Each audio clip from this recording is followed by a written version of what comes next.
एकदा तुम्ही झुलायचं इमानदारी. जर या ठिकाणी बसून टाळी वाजवली नाही तर टोल नाक्यावर पुढच्या जन्मात वाजवावी लागते. बरं मराठी समजली ना?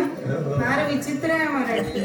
इथं जर भजनात बसली नाही नीट तर पुढच्या जन्मी डराव डराव व्हावं लागतं, बेडूक. म्हणून आता तुमची वारी. खाल्लेलं जिरवायला पाहिजे ना.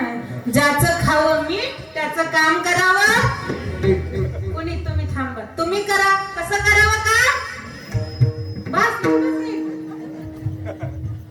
उचराली का कंपनीत पण इथं पण. आता तुम्ही टाळी वाजवायची. फक्त टाळीचा आवाज आला पाहिजे. 10 गावात कळलं पाहिजे. ऍड्रेसला सत्ता फार जंगीमध्ये चालू आहे. कसा? एकदम दणक्यात. हरिपाठ झाला कणक्यात असं म्हणले मगाशी. आणि आता कीर्तन होऊ द्या दणक्यात.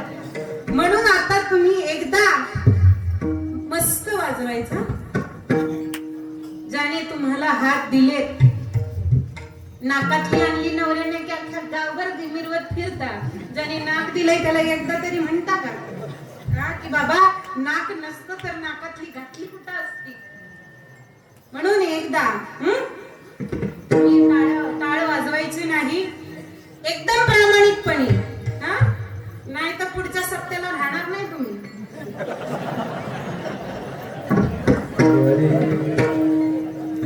राधे राधे हो राधे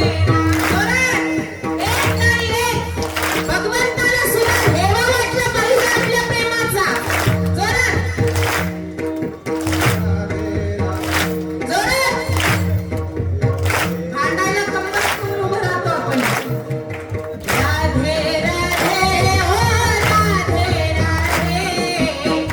राधे राधे हो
एखाद्या बाईने नवऱ्याला सोन्याचा दागिना मागावा आणि त्याने गळ्यात वरवंट आणून बांधावा सोन्याचा, तसं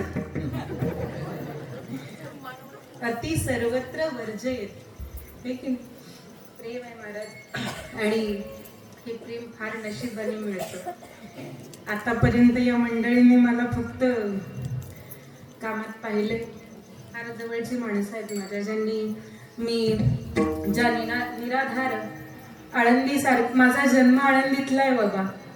ज्ञानोबा रायांचे फार उपकार आहेत माझ्यावरती, कारण ज्ञानोबा रायांच्या कुशीत